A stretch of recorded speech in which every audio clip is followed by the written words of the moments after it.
I call this meeting of the Port Commission to order at 5 o'clock. Do you have any modifications or additions to the agenda? Staff does have one. There is a additional document for consent agenda 2G, which is authorizing the closing documents of 200 Wasco Court. The title company did ask for a specific resolution to be included, and so that was emailed earlier, and there's a printed copy in front of you. So that's just to meet the title company's needs. So it's also on our website. Okay. And been distributed to the commissioners on Zoom. Other than that, that's all staff has. Okay, and then we have public comment. Jed Reitman. Hi, good evening, everybody. Jed Reitman with Gorge Junior Sailing. And I don't need to take the board too much of the board's time. I'm just here to reiterate what Jamie Mack and some of our said at the hearing about the stern wheeler. As we prepare for the junior sailing season, we're just concerned that a stern wheeler in the marina is going to make some safety and possibly environmental issues that we would prefer not to deal with. So I know that staff has made a recommendation to follow up with negotiations with the owner of the stern wheeler, and I don't know if anybody wants to address it now or let me know what's happening, or I can follow up later. But Actually don't know any follow-up to get here at this point. All right, I've just been out of town for a while, so I just wanted to come and say hello and reiterate what they'd said before. So Thank you. We appreciate your thank you for your time. Reach out to Daryl or Megan this week, and we can give you the download. All right, thank you. Thank you. Sure. Okay. So we move on to the consent agenda. I'd entertain a motion to approve the consent agenda. I need to approve the consent agenda. Oh, sorry. Wasn't there a correction to the Barry Elsner dollar amount? I think Commissioner Thomas had noted that, I'm sorry, but it should be, and I don't know if I have, do you have that in front of you? I want to make sure that the dollar amount is the amount that was in the attached invoice. It's off by 5 cents. Yes, it was off by 5 It cents. should be $4,930.50, not 55. Oh, there, thank you. I'm sorry. Like to offer a motion to approve the consent agenda with the correction of the typo error of 5 cents. Thank you. Okay. Second. Okay. Any discussion? Hi everyone, Commissioner Thomas here. Sorry, I was having audio issues. Hi. Is it possible to, I'm sorry if it's too late, but can we remove the Marina RFDI potentially for discussion, or is there a chance to discuss it now? Yes. Yeah, we can discuss it. Okay. I just had some questions for staff in regards to the intent of this, like the overall goal for the port, like what is the benefit of the port? Could staff just go into a little bit more detail of that? Yeah, so I'm happy to answer that question. So the request for development interest for the Marina East and West, really the benefit to the port is getting an understanding of what is the market viability and what are potential development options for that site. And we're initiating it with the request for developer interest really in a way to gather information in a way that reduces risk for the port, but increases information gathering. And so it's not a formal procurement process. It's an exploratory and non-binding process that allows us to engage with the development community, again, get an understanding of what are some of those market realities, what are some possibilities, and then we'll get those responses back with concepts that are submitted back to the port, some kind of general high-level information on financials.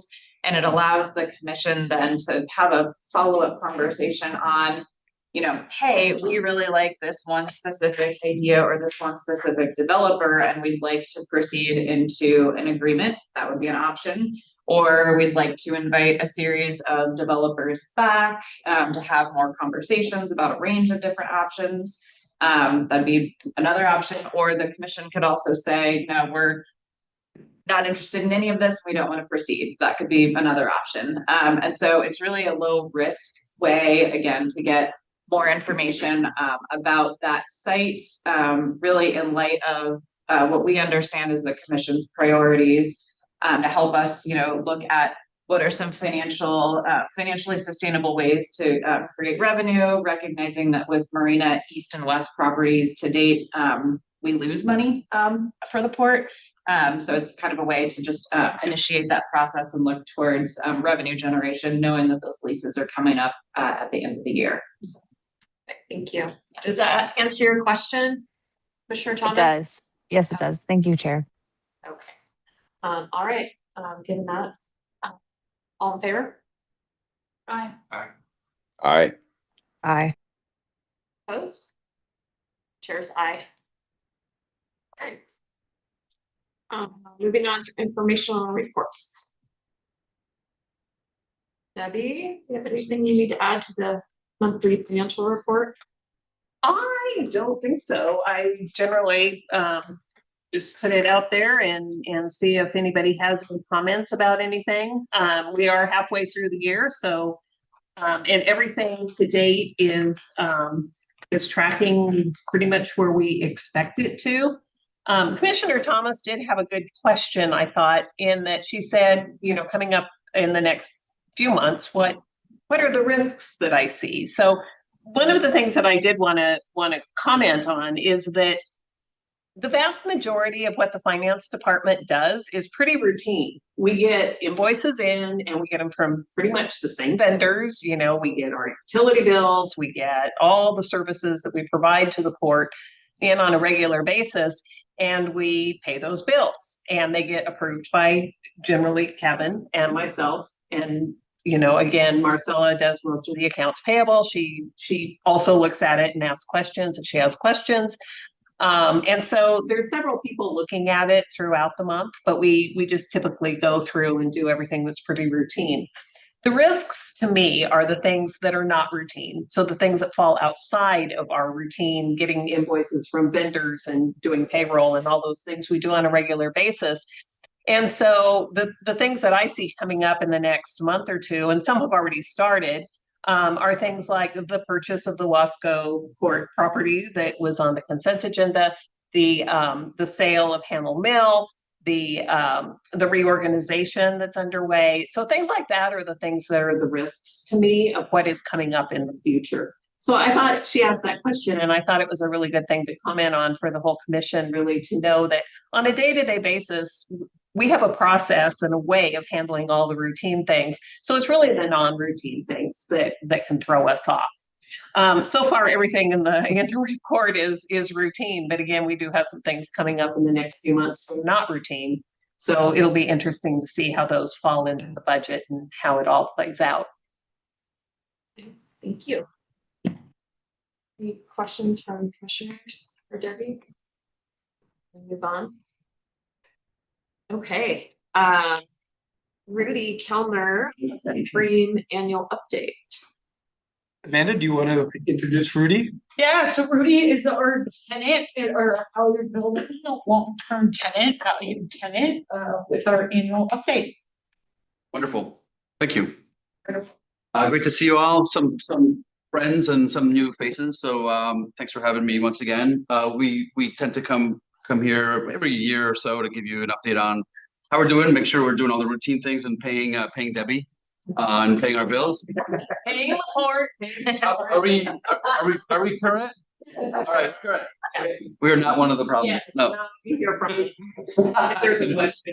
So I wanted to, in light of some things happening in the beer business, and also in light of some things that we're seeing in our own business. I wanted to let you know what we're thinking and how things are going and how that may impact the port and our relationship, our landlord-tenant relationship.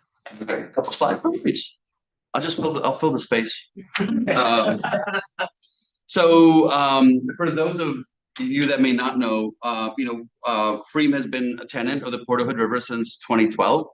We're one of the foundational, tenants on the waterfront. We say we were headquartered and founded in the Halyard building. So that's been our, it's Freem global headquarters, and has been our main operation since the beginning. And I'll talk a little bit about what we do and how that impacts you all. That's perfect, Brady. Cool. Sweet. So I'll get going. The slides will catch up. So a couple things to be, knowledgeable about, and I think hopefully proud of. You guys have helped us build a really cool business and a really impactful one. We're the second largest independent beer producer in Oregon, which is really cool. The only larger independent beer producer in Oregon is Deschutes down in Bend, but we are bigger than everybody else that's independent and not owned by like Budweiser or Miller Coors or some of those folks. We're the 40th largest producer in the United States. So there are about 10,000 breweries in the country, and we're number 40, which is also pretty cool to wrap your head around. And then we have 120 employees in the Gorge, with the vast majority of those being in Hood River. We have about 8-9 employees in Cascade Locks, but the rest of those 120 are here in Hood River and in the Gorge. If you could give me one more. There you go. Back, please. Thank you. A picture of some of our buildings. We don't own any properties. We lease everything from the Port of Hood River, also the Port of Cascade Locks, and then we lease the building on the left there in the bottom left corner. That's our new tasting room in Milwaukie, Oregon, which we opened in April. It's wonderful. If you haven't been there, please come visit. It's a really cool building, built in 1938, old historic city hall. Gorgeous building that serves the community there. Cool. We're, by volume, we're making 54. We made 54,000 barrels of beer. That's a keg is half a barrel. So we made, more than 100,000 kegs of beer last year, and this year we're hoping to grow at about a clip of 5 to 7%. That's our estimated and expected growth this year. Next slide, please. We do give back. We are very active in the community. We have like 3 pillars that covers like our ethos and the things that causes that we donate to and we support: community, land, and water quality. We work with Cindy and the Hood River Watershed Group. We have been for a long time. You can't make great beer without wonderful water. It's one of the reasons that we have such amazing beer in Hood River is we have great water. We should protect that. So as you guys probably know, we're very active in the community and support many organizations, some of them which are listed up there. So good news, good news, bad news. We've been growing since 2020. We've more than doubled in size, 127% growth, which is wonderful. We were about a top 100 brewery in 2020, and now we're top 40 in the country. It's a challenged market. You may be hearing about alcohol consumption in younger people. The demographics of social interaction and hospitality are definitely changing with social media, phones, and all the things. So we're certainly enthusiastic about the future, but we're going to be growing at a far more compressed pace. So we're trying to build the business to grow at about a 5 to 7% annual clip for the foreseeable future, which puts us at a situation that we need to start to manage at the Halyard sites. One of the reasons I'm here is to talk a little bit about the Halyard site and kind of what we foresee to be the future there. we're not going anywhere. Hood River is our home. So we're not having those kind of conversations, but we are having realistic conversations about us being at capacity in Halyard. We've been finding ways to kind of make beer out of thin air, and we spent a lot of time engineering and with our scientists, increasing yield and improving efficiency and overall productivity. And that's been able to yield, a more capacity improvement than we really have space for. But for those of you who have been to our facility, you will know there's not a square inch of bare floor. There's stainless steel everywhere. We're really, really full. So we are undergoing our last very small incremental expansion right now. We've just submitted some engineering plans to basically move some tanks around and do some more structured reinforced floor to be able to get us a little bit more. But once that's done in the next couple of months, we'll be at a point where we need to find more creative, bigger solutions. We have, of course, as you know, we lease space in Cascade Locks. We've got a couple of large warehouses there that are largely, there's space in those places. But what we've kind of figured out is we need co-location to continue to grow. If we were growing at 20% clip, we could really we'd be more brave to spend many, many millions of dollars on big new facilities. But the reality in our market is we've got to be really conservative and careful and deliberate, which is sort of our MO.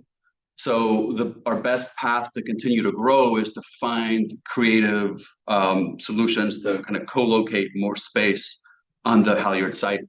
The Halyard building encompasses 2/3 of the site, but there's a little bit of room on that site still available. There's some asphalt outside that can be developed, which is where I'm going with this.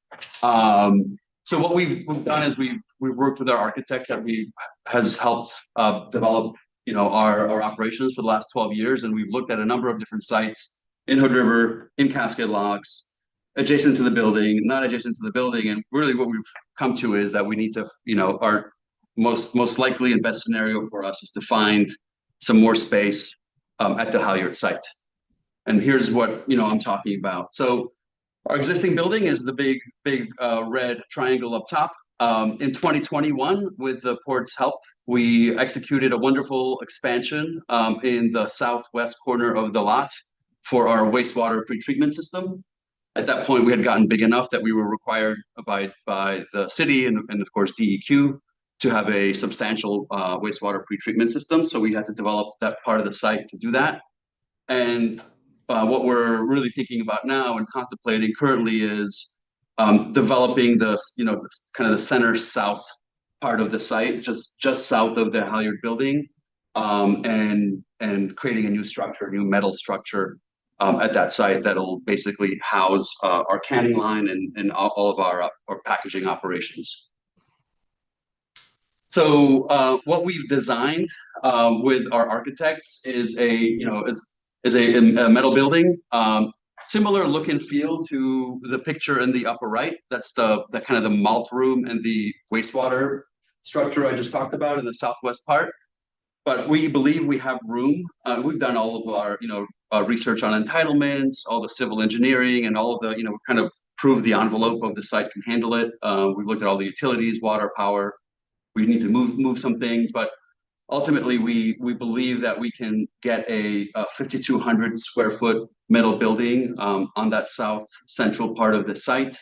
And what we'd like to do is to spend the next 6 to 9 months finishing up design, and then if everything goes well and we come to an agreement with the port, we'd start construction in the winter of 26, and by late summer of 27, we can have this up and running for us. What this looks like really is, what we'll be doing is moving all of our packaging operations from inside the old Halyard building, and then scaling those operations in this new building. So it has to be co-located on the site. I know there are ideas and possibilities for other developments on the waterfront, but for this to really work for us, we have to have the equipment in the same place as we have our brewery and all of our fermentation, all of our cellar. the hose, down the street probably isn't long enough to manage multiple sites and multiple facilities. Plus, now's not the time to be bold and extremely risky in the beer business. Now's the time to be very smart and incremental. And this is, while expensive, this is the least expensive and most incremental kind of way we can imagine growing. So we've taken a design and we've worked with Kirby Nagelhout Construction. They're the construction company that has built the last 3 major projects in and around the Halyard site for us. So we've done some work with them. We've created they've created a rough order of magnitude cost of the project. It's about a $2 million project, a couple $100,000 of value engineering options. We'd obviously need to spend at least $1.5 million on equipment and overall fit out. So it's a substantial project. And my ask now, first was I wanted to just get everybody, level set and educated on what we're doing and what we're thinking about and why. And then my ask is, to have commissioner's blessing to work with Amanda and Kevin and work with staff to figure out, creative options, get a temperature check from the port about further development of the site and make sure that we can, see if we can find creative solutions on how to pull it off and just get aligned on, can we do one more thing in Halyard before we say we're done. So that's kind of the nutshell of what we've got going on and what we're thinking about. Questions? Do you see any barriers in getting permits to build? No, we haven't had a official pre-application meeting with the city of Hood River, but I've had I've gone to the just short of that with the folks in the planning department, and we're going to require a full site plan review. This is large enough that a site plan review is going to need to happen, but we're not changing the purpose of the site. There's no major traffic impact. A lot of the gotchas that typically slow these things down or make them complicated, we've addressed.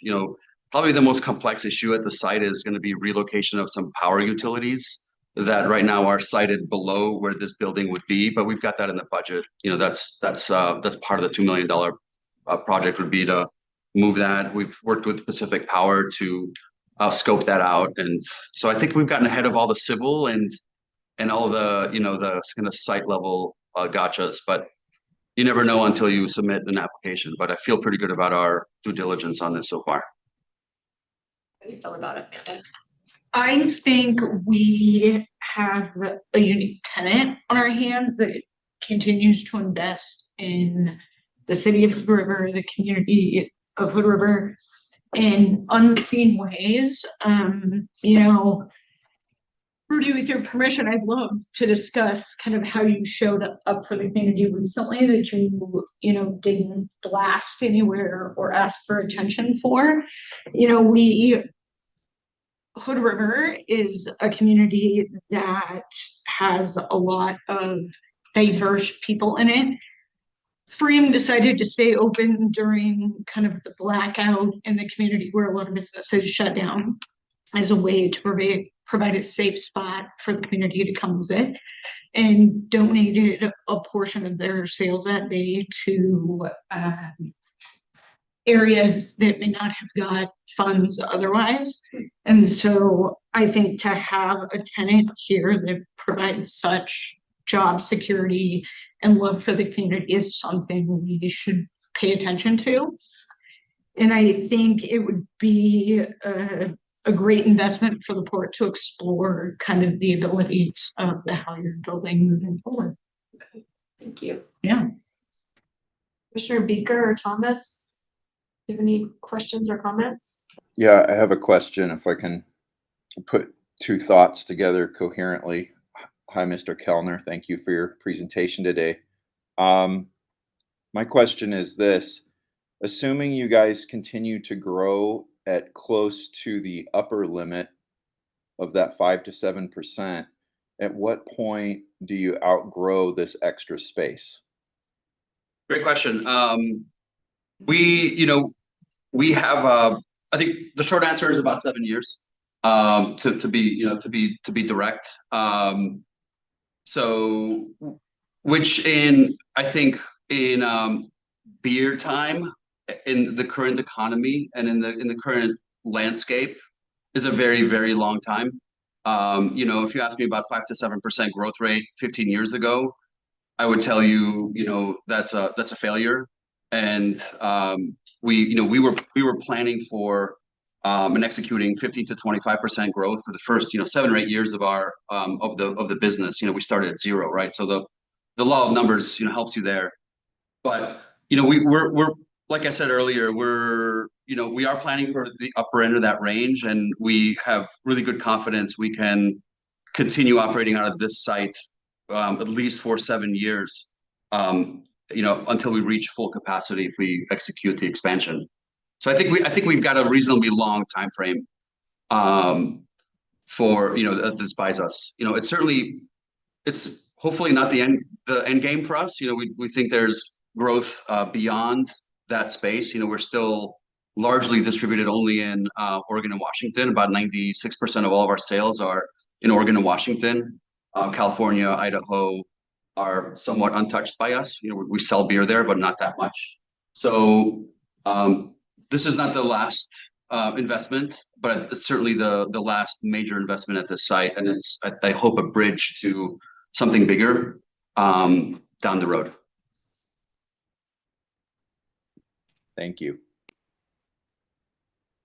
Thank you for your presentation. I had questions more on the permitting and any sort of relocation of utilities, but you answered them. I guess I just want to highlight when somebody's great and expands and the cultivation of entrepreneurship is working, I think we should support it. And I'm excited to kind of see, the next steps of this project. Thank you for your time.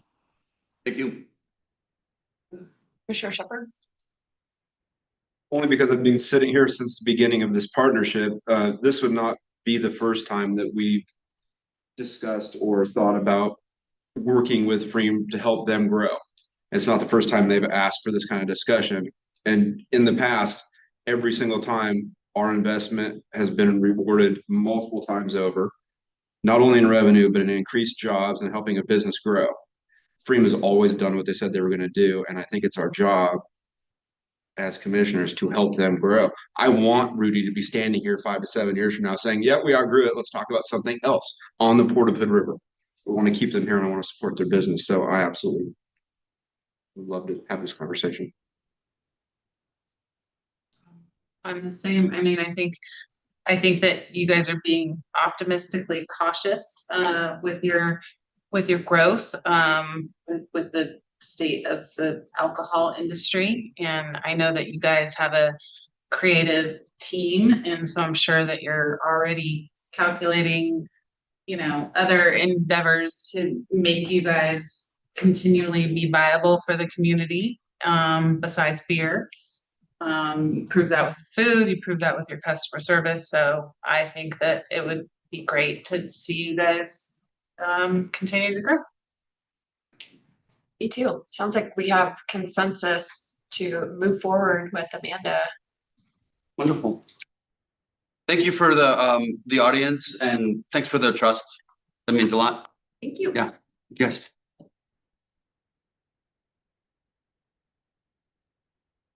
You for this award. Oh, yes, yes, okay. Let's tee up a quick video. So yes, actually it was HDR, the ports engineer team, for the bridge, for our bridge. It's not for you.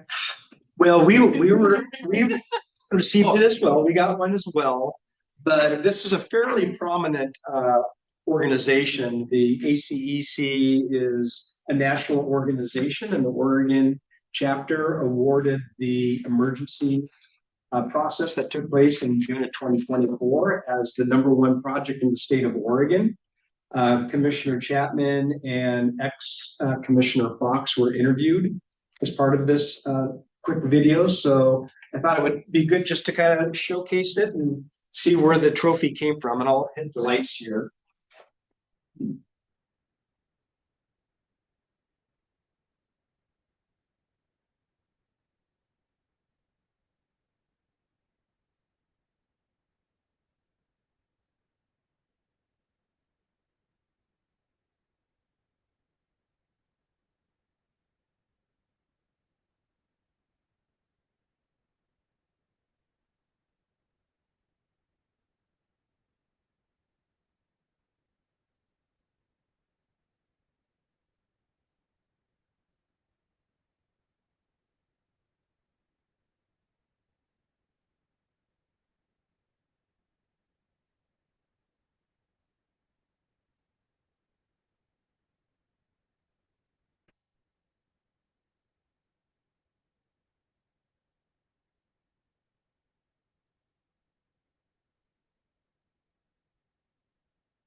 Yeah, so I thought it was a pretty nice video that they put in. Thank you, Commissioner Chapman, for participating. And we found Commissioner Fox and brought him in for an interview, which I think he kind of appreciated as well. But this will probably sit up front in our office and just a nice memento from something that actually I think most of us were pretty concerned about on that day. The only comment I have is that it was the first time in 25 years in public administration that we ever had a Sunday morning public meeting at 10 a.m.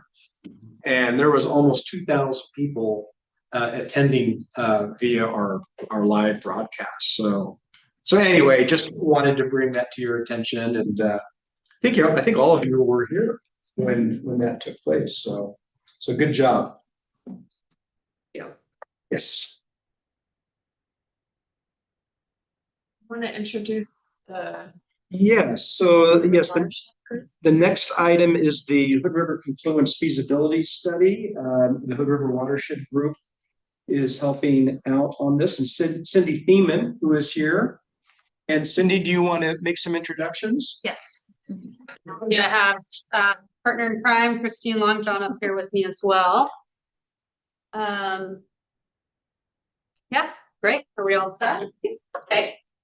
Thank you for inviting us to come, Kevin, and to hear you to have a sort of first conversation with you guys about this project. It has been something conceptually in the works. I think, Chris, you probably, I don't know, you've been on the commission for a while, and I feel like the letters that you guys have written in support of applying for the funding to pursue this feasibility study have been something that some of you guys have been aware of. But we wanted to take this opportunity because we finally did secure funding from the Corps of Engineers. We had secured funding from the Oregon Watershed Enhancement Board to match the funding finally that the Corps was able to secure to pursue this study. So now is kind of the time where we know, okay, this is really the feasibility study will really be able to happen. So you in your packets, you had a fact sheet. So I didn't want to sort of just go through what was in that fact sheet, but I'm happy to answer questions about the information in that fact sheet. We also have Valerie Ringgold here with us today from the Corps of Engineers, and she's been kind enough to pop in and talk about one of the slides that you haven't seen yet, but it's about the course program. So she said she's game. So this presentation, these set of slides is meant to complement the information in your packet, to provide a little bit of context as to why are we, from a watershed perspective, why are we pursuing this? It's not only about the mouth of the river, it's sort of about the whole watershed and the salmon and steelhead that rely on the watershed. So yes, I'm Cindy Thiemann, I'm the Executive Director of the Watershed Group. I'm Christine Longjohn. I'm the fisheries biologist in Parkdale for the Confederate Tribes of Warm Springs, the monitoring evaluation site. So next slide.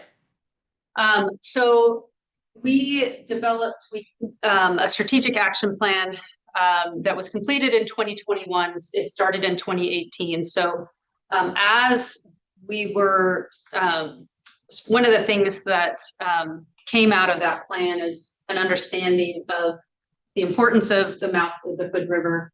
Our action plan is a 20-year action plan. We call it Watershed 2040, and it contains a body of work intended to really support long-term viability of the salmon and steelhead and other aquatic species in the watershed, the other sort of freshwater species. Our action plan also coincides with complements the recovery plan from the Lower Columbia Salmon and Steelhead Recovery Plan by the Oregon Department of Fish and Wildlife. So it's complements that. Some of you may know that the Hood River is one of 12 primary cold water refuges along the Columbia River. So that is related to this feasibility study as well. And the thing about the mouth of the Hood River and improving conditions for salmon and steelhead is that it doesn't just benefit Hood River species. It benefits all of the species coming up the Columbia and moving beyond it. We have a really high diversity of salmon and steelhead in the watershed. The Oregon Department of Fish and Wildlife views the Hood River watershed as an important to the state because we have such a high diversity, and also because the cold water, because it's a steep watershed, and so the water remains really cold compared to, for example, like the Deschutes River, which is very productive, but it's quite a bit warmer, and so it's more at risk of as water temperatures warm up. It's more at risk of having temperatures that impact the viability of salmon steelhead. So in the Hood, we do have temperature concerns, but less so than other places. And in the long run, the Hood River is looking pretty good, 20, 30, 40 years from now, temperature wise. Next slide. So the Confederated Tribes of Warm Springs, we have a holistic kind of view. So like one of our first goals, right, is to bring tribal harvest back. But obviously with all ESA listed species, we're trying to enhance and increase habitat, resiliency, increasing water efficiency, and also water inefficiency in stream. And so we have a focus in many locations across Oregon, not just on the res, but in our ceded lands. Can you go to the next slide? So the reservation is goes along the Cascades, and then the Deschutes gets the border on the east, and then obviously it's on the south of Mount Hood. But the ceded lands goes all the way along the Cascades to the Columbia River and along the Blue Mountains past John Day, maybe around Burns to Bend and back. And we have many offices along that location, and we work with many partners all the time to put all the funding that we're able to get back into lots of restoration projects, lots of fishery monitoring. And obviously here in Hood River, we have our hatchery, which we were able to get because we had extirpation of spring Chinook here. And we did have a steelhead program, but that has deceased. So now we only have wild steelhead here, but we have increased our populations of spring Chinook production up to 250,000. But we still have some major concerns on whether we can increase that return because it's not very great yet. Can you go to the next slide? So as you can see, we do a lot of work with many of these species, and it's really important for us to connect all these pieces. So being a huge partner with the FIP program and stuff, we really bring all the money that we can to come together. And because we want to know what are those limitations that we have for migration and returning of our production fish, we did start a program with the Corps, which was an essay assistance program. And we were able to do tracking on our spring Chinook to show that they were pretty good at leaving, like 2 to 3 days from after we release them up in Parkdale, coming through the Hood, but we still don't really know what all those limitations are. Nichols Boat Basin was a concern for us because we were wondering what that connection might be and if they get entrapped. Unfortunately, we did that in 2024 and it was pretty disconnected, and you can kind of see in your guys' picture there, that's a good representation that it wasn't really connected. And we had some of these radio telemetry things that were going to acoustics, they were detecting, and they did a pretty good job. They had to go all the way around it. We had a high number, it was close to like 90% of detection, which is great. But we still don't really know, all the parts of that. So we actually started, can you go to the next slide? And Christine, can you just clarify what exactly you were tagging, just explain about smolts? Oh yeah, so we rear all of our smolts, right? We collect them when they come back the brood years. So we hold them over for 2 years in our hatchery. We put them to another facility. So our hatchery is in Parkdale, but then we have another acclimation site, which is on the West Fork, and it's called our Moving Falls location. So it's about, how many miles is it from each up there? 20 miles, something like that. But it's on the West Fork, and then we rear them for about 2 years and we release them in May. So it's almost time for them to be released right now. So we put little tags on them, they're radio tags, and then we let them go, and we were tracking them. We had multiple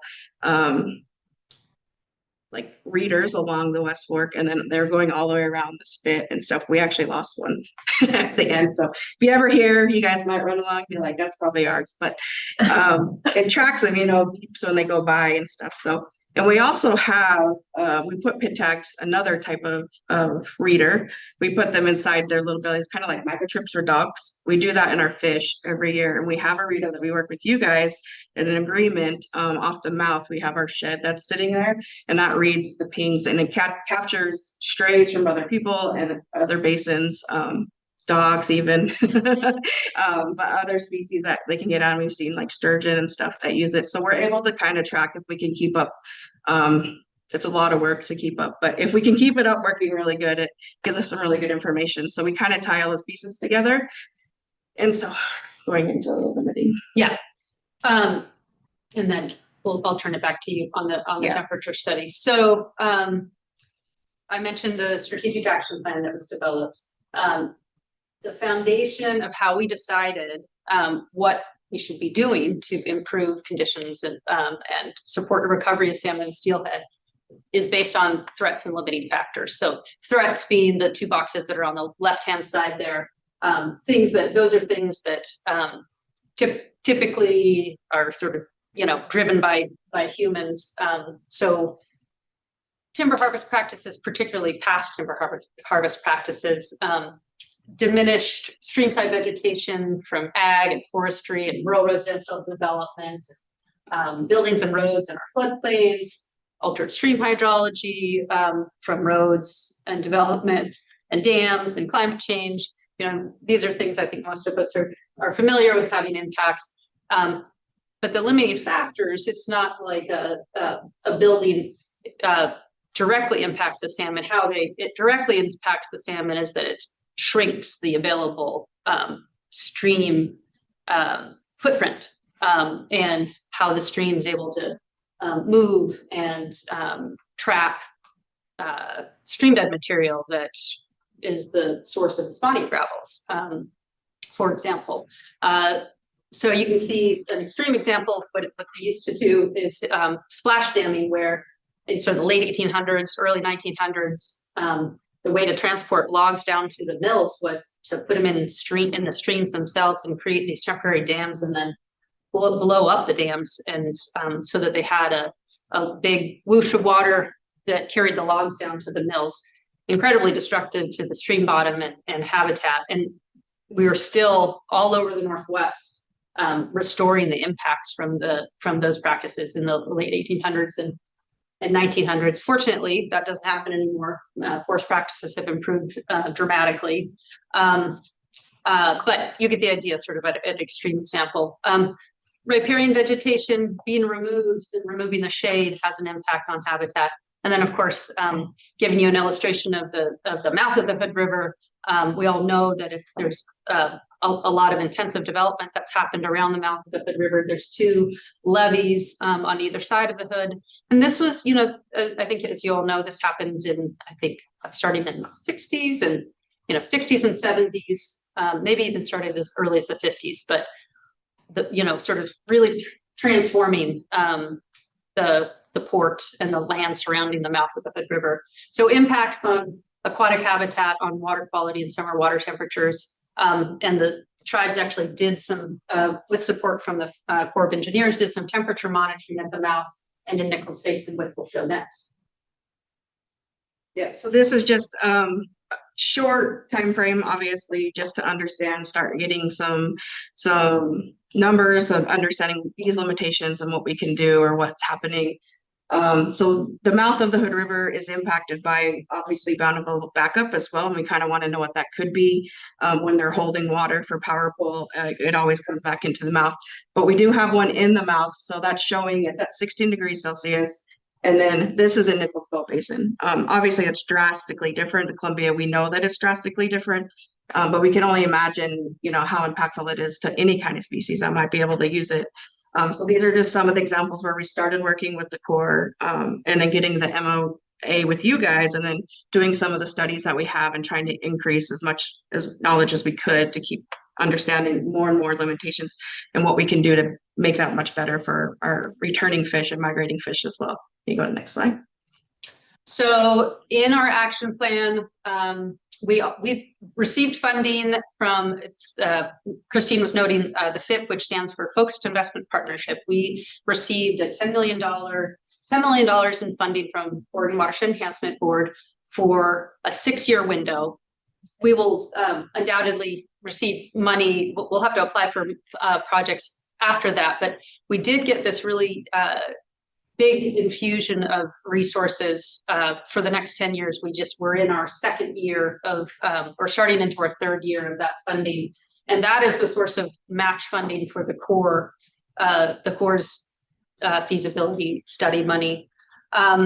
So this talks about the initiative scope. That's the initiative that we're in right now.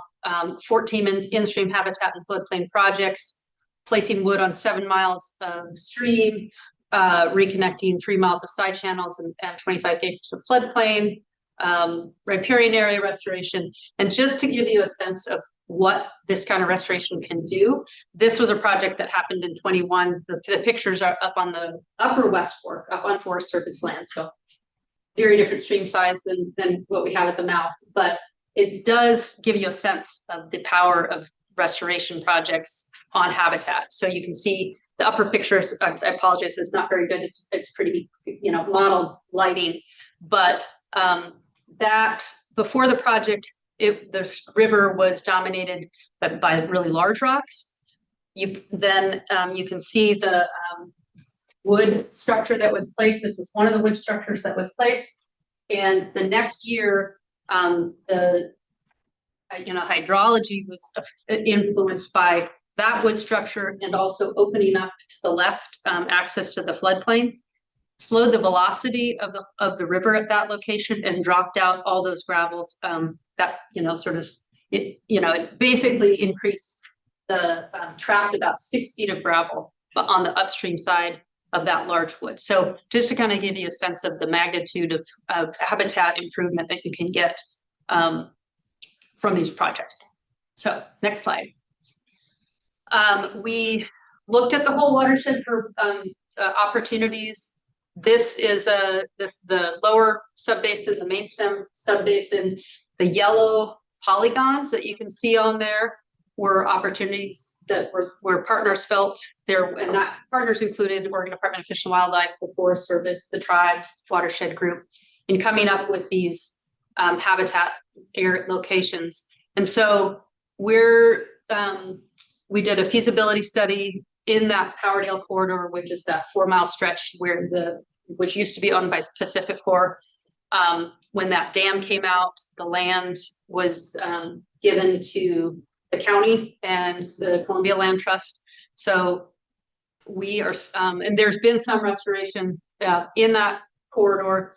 This year, we're going to be doing a project called River Mile 3 floodplain channel restoration. So pretty large scale project where we are opening up the floodplain so that there's more off-channel habitat for younger life history. So sort of the younger sized, the younger size class of salmon and steelhead that are here for a couple of years before they migrate out to the ocean.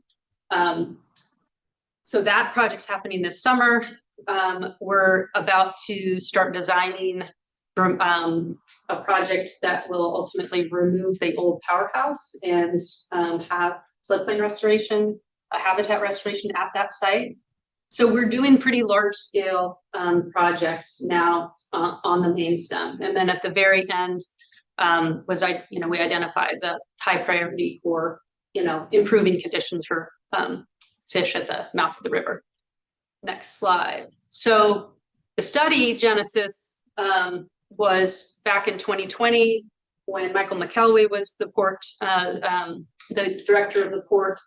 And he was in conversations with the National Marine Fisheries Service and also Merkley's office about, opportunities. And so unusually, what happened was that Merkley's office introduced legislation to authorize a feasibility study in the 2020 Water Resource Development Act bill, but there wasn't any funding attached to it at that point. So it took 5 years to secure the funding to do the feasibility study. In the meantime, we also secured the matching funds that were required. And I thought that Michael's notion about you know, what could happen at, you know, at the mouth is he said, why can't we have world-class recreation and world-class salmon habitat? And I think we can. I agree with him. So next slide. So that brings us to kind of this feasibility study and the, you know, the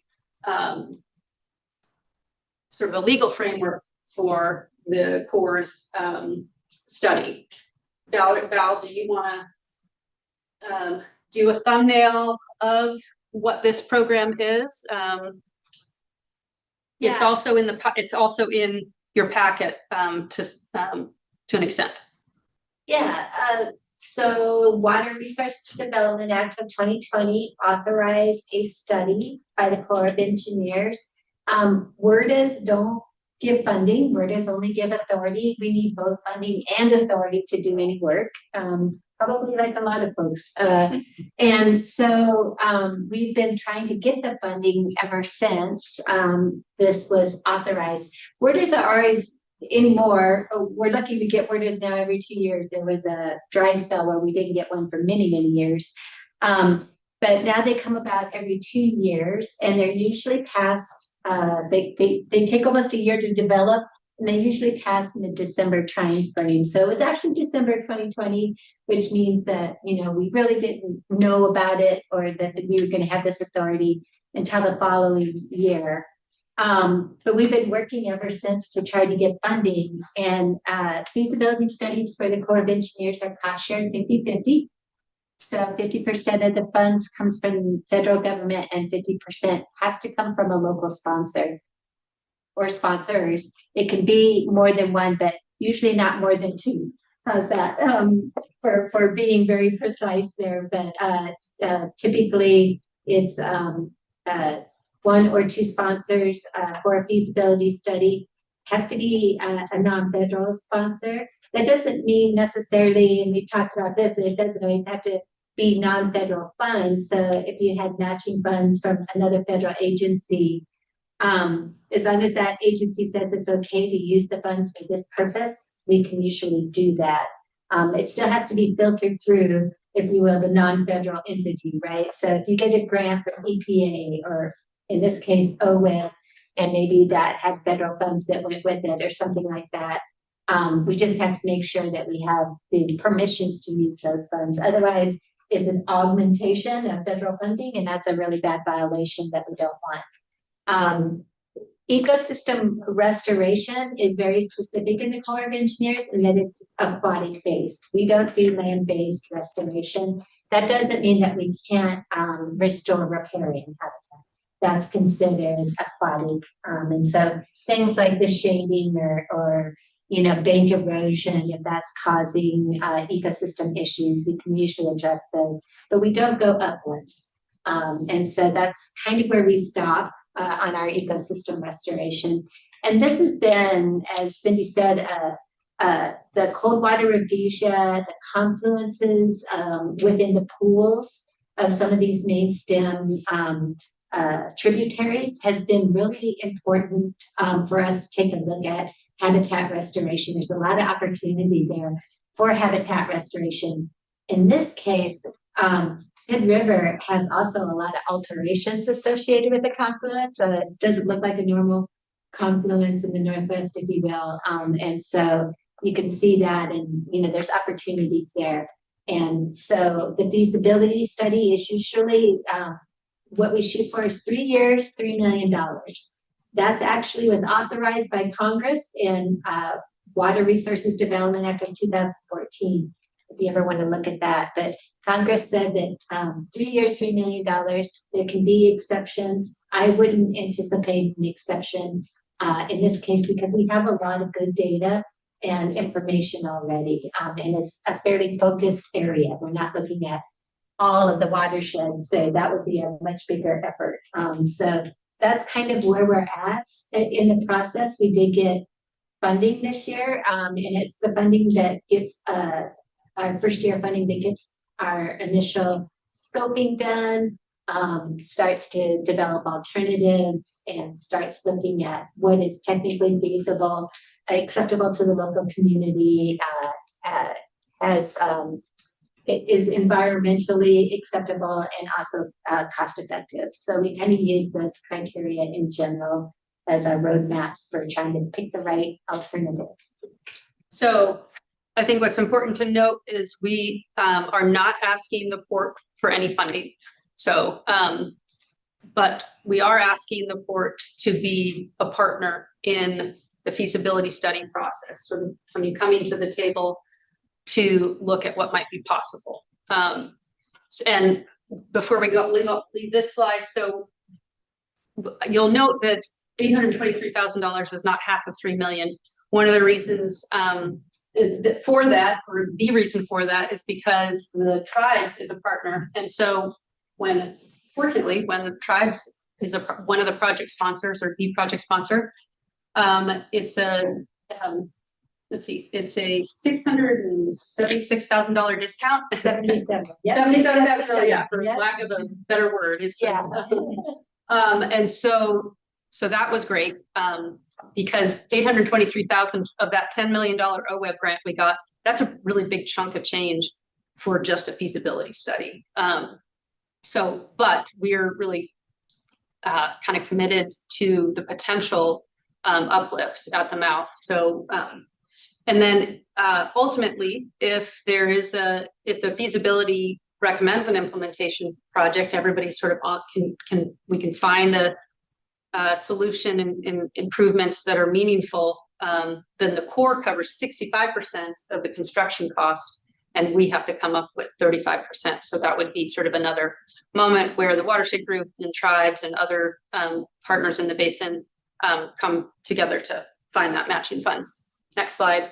And so just generally, like the objectives for the Confluence Restoration Project are to create more diverse habitat on the Hood River for year-round rearing, and expand the quantity and quality of that cold water habitat for salmon moving up the Columbia. Because right now, it's really just, right here, right? And it's, when you look at the fishermen that are congregating at the mouth of the white salmon, it's quite different than at the Hood River. We just don't have that same kind of deep pool and space and residence time of the really cold water that's coming out of the Hood.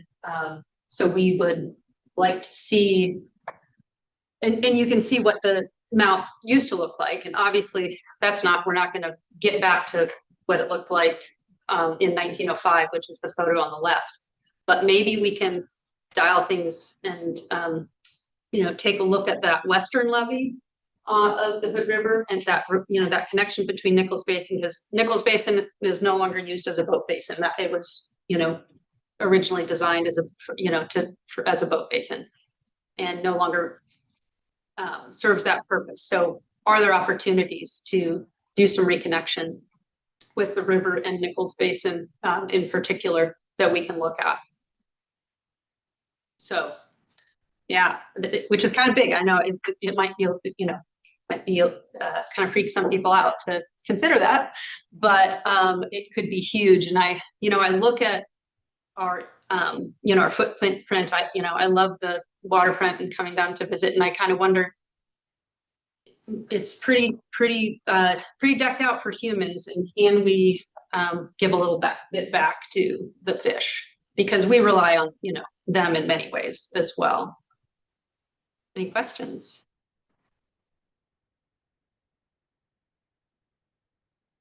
Just a quick one. And I think you just answered it.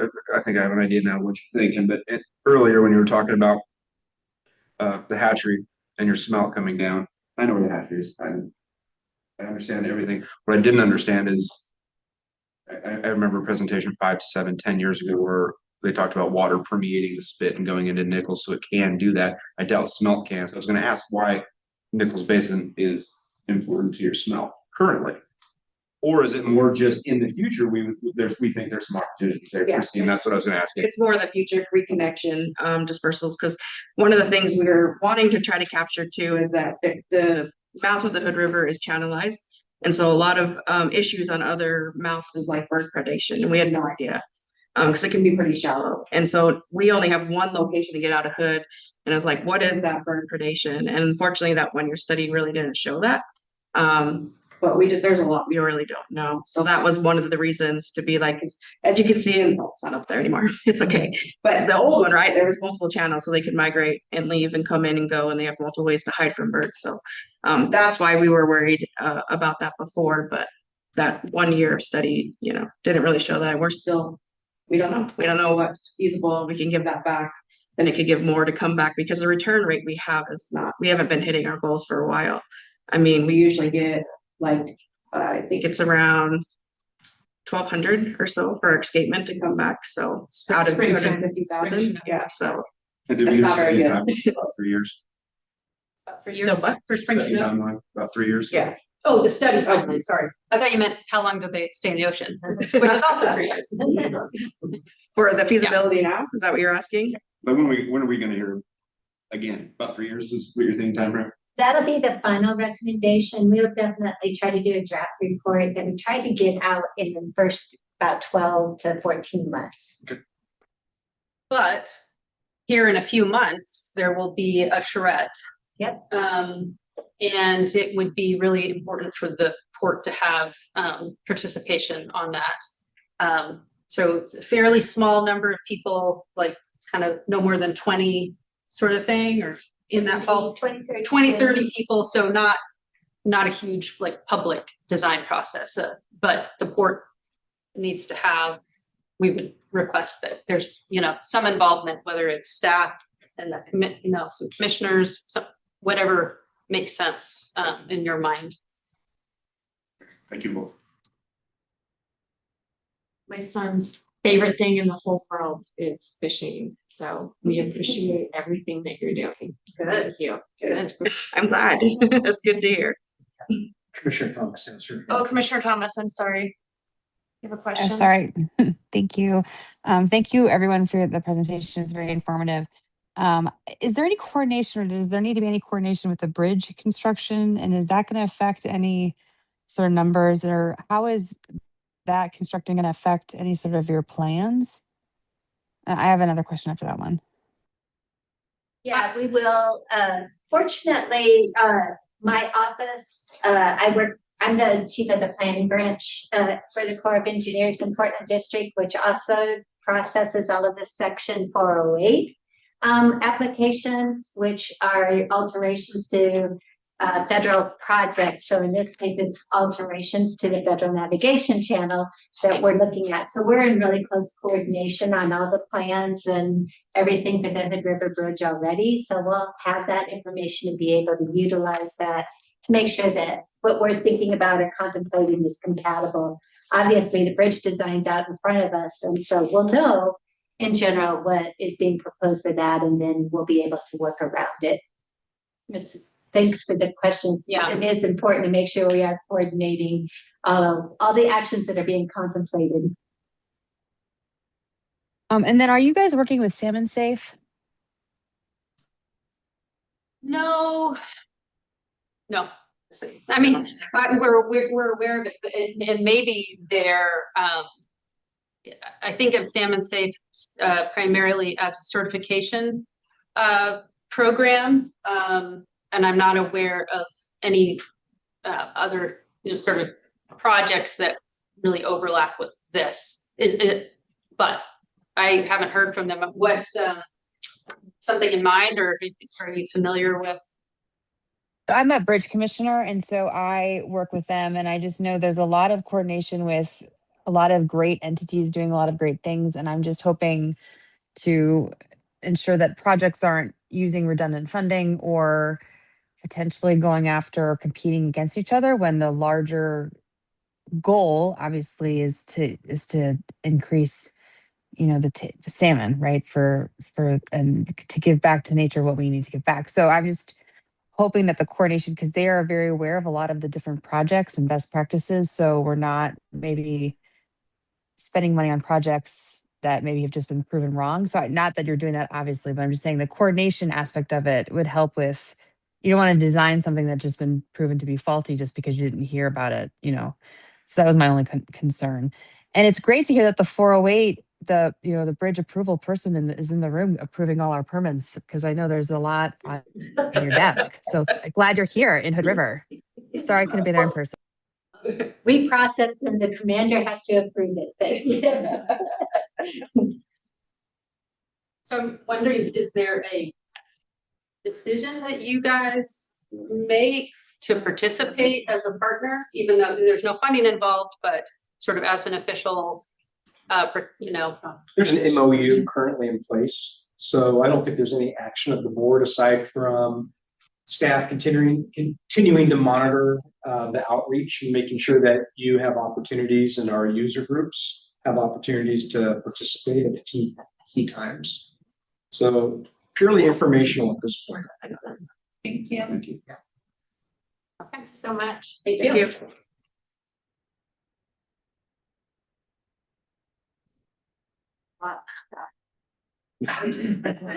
Envisioning somebody accidentally eating one of the fish that has the tracker and then.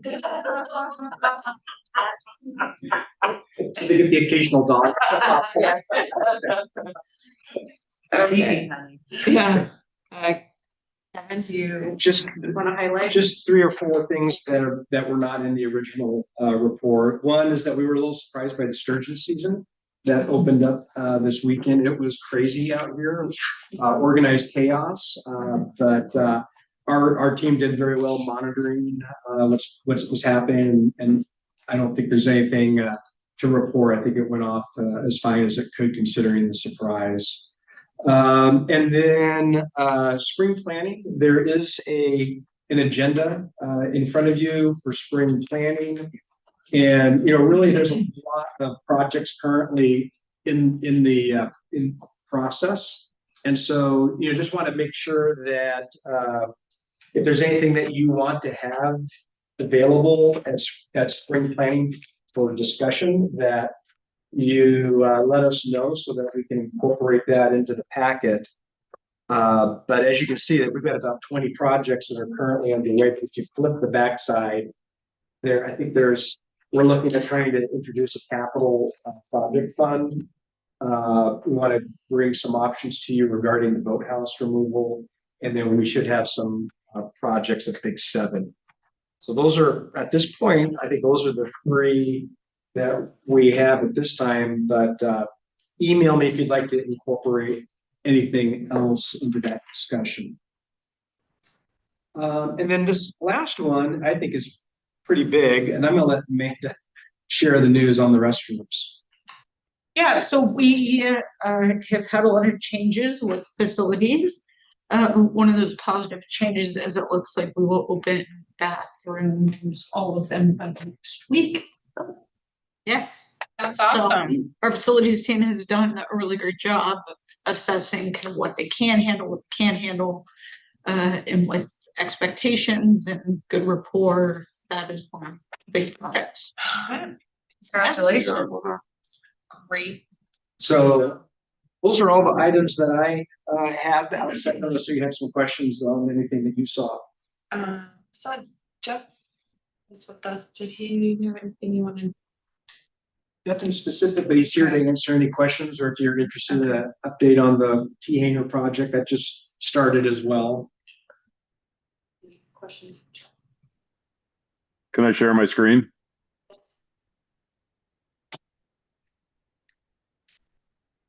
Are you guys able to hear me? Yes. Am I able to share my screen?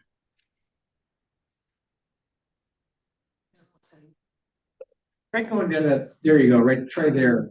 Let's see. Megan, can you help?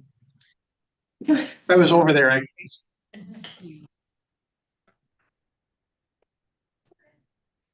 just wanted to share the screen on this. They did start excavation, and they will be doing a compaction test tomorrow and preparing for the foundation to be poured and the slab for the building. Beautiful photo. Thank you. Hey, Jeff, do you have any questions? Jeff? Yes. Oh, thank you. Was there a question as well? No, I don't think so. Very All right. thorough report. Yeah, thank you for the report. You're welcome.